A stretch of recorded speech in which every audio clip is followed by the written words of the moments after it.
Nail art आज एक fashion नहीं, ज़रूरत बन चुका है। महंगे कपड़े, महंगा मेकअप और महंगी ज्वेलरी के साथ खुरदरे नाखून अच्छे नहीं लगते।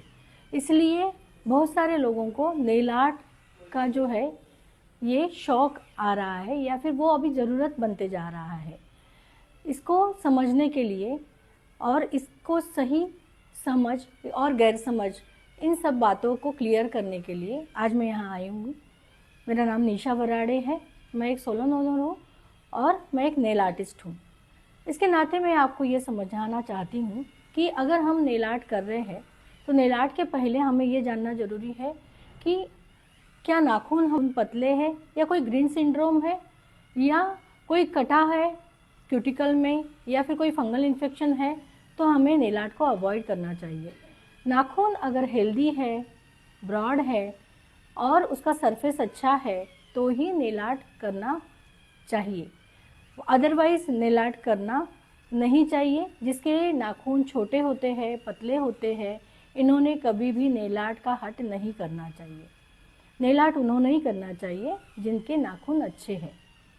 अब नेल आर्ट करने से पहले हमें इन सब चीज़ों का ख्याल रखते साथ ही नेल आर्ट के बाद भी हमें क्या ख्याल करना चाहिए, तो नेल आर्ट करने के बाद हमें कम से कम 24 घंटे तक किसी भी गर्म पानी में या फिर गर्म चीज़ों के कांटेक्ट में हमारे नेल्स को नहीं आने देना चाहिए।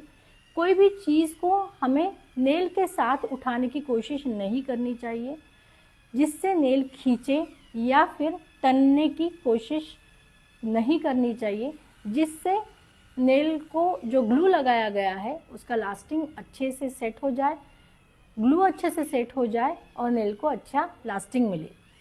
इसके साथ ही नेल आर्ट करने के बाद हमें ये जानना ज़रूरी है कि उसका ख्याल कैसे रखें। नेल आर्ट का ख्याल या फिर नेल्स का ख्याल रखने के लिए हमें उनको लगातार रोज़ या आलमंड ऑयल, क्यूटिकल ऑयल या फिर कोई भी ऑलिव ऑयल लगा के उसको मॉइस्चर रखना चाहिए ताकि उसमें कोई ड्राइनेस ना हो और नेल आसानी से ना टूटे।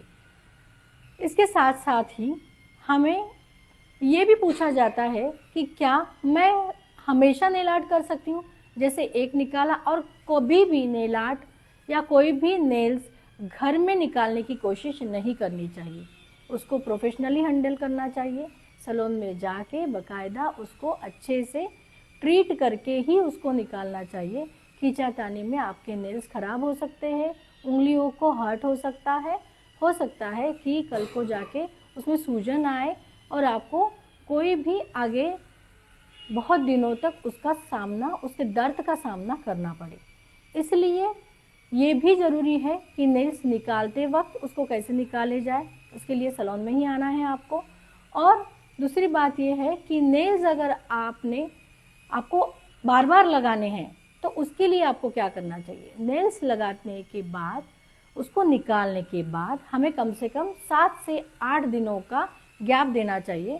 उसके दरमियान हमें नेल्स को मॉइस्चर रखना चाहिए, जो कि हम क्यूटिकल ऑयल, आलमंड ऑयल या फिर ऑयल के हेल्प से उसको मॉइस्चर रखेंगे, नेल को अच्छे से ब्रीथ करने देंगे और फिर उसको 10 डेज़ के बाद या 80 डेज़ के बाद उसको रिपीट एप्लीकेशन कर सकते हैं।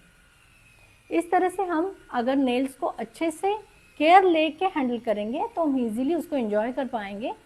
तो ये सब अगर आप अच्छे से समझो और इसको अच्छे से फॉलो करो तो आप आराम से कोई भी डिज़ाइन को, कोई भी नेल्स को अपने नेल्स पे सजा सकते हैं। Thank you.